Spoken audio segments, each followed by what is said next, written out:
și bine v-am găsit în micul acesta let's play. O să jucăm un set de carduri, adică acum m-am apucat să joc, m-am gândit să filmez, dar am jucat mai multe, cam vreo 10 și am zis hai, dacă tot am făcut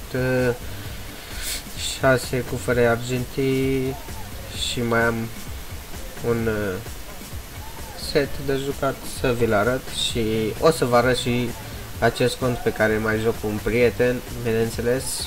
M-am lăsat de level 40 și am ajuns la un level mai avansat. Să începem cu set de cărți. Scoatem 1, băgăm 4, 5, 6. Așa, nu. 7. Scoatem 4, 2, 2. Hai să sperăm că ieși cât de cât. Scoatem 6-ul ăsta și nu. Să vedem, poate avem noroc, am cam greșit acolo. Da, 77, 160 și da, argintiu și joc. Mai primit un cufăr argintiu. Să punem aici. Să vedem ce o să iasă, nu? Da, și să vă arăt și contul întâi. Asta e contul. Contul meu și-al un băiat. Ne jucăm amândoi pe el. Nu de level 82. Perfect. O să fac și DT-uri. Să ne ridicăm foarte repede și o să ajungem cât de cât PvP și PVM deja suntem. Level 82. Skill-urile secundare și restul destul de ok. După cum se vede, biologul e terminat.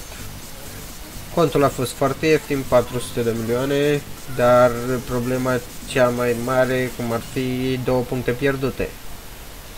Itemele nu sunt cine știe ce, vi le prezint acum: o trăvită plus 9, posedată slabă, un imun, niște papuci, o brățară, colierul care azi l-am cumpărat și am dat un schimb în el și a intrat PV-ul și niște avară și 20 drop.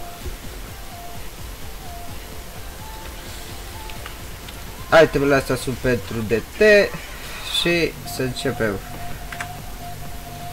Și o să iasă acum 1, 2, 3, 4, 5, 6 și al 7-lea să fie cu noroc. Da, întărirea obiect și cam atât. Slab drop. Cam asta a fost micul meu let's play. Ne revedem data viitoare și un like și un subscribe pentru început, să mă ridic și eu mai sus cu acest canal de YouTube și va urma și un mic let's play cu DT când dau la plus, dacă reușesc să filmez și mi-amintesc. Și cam atât am avut de spus. Paftă, ne revedem data viitoare.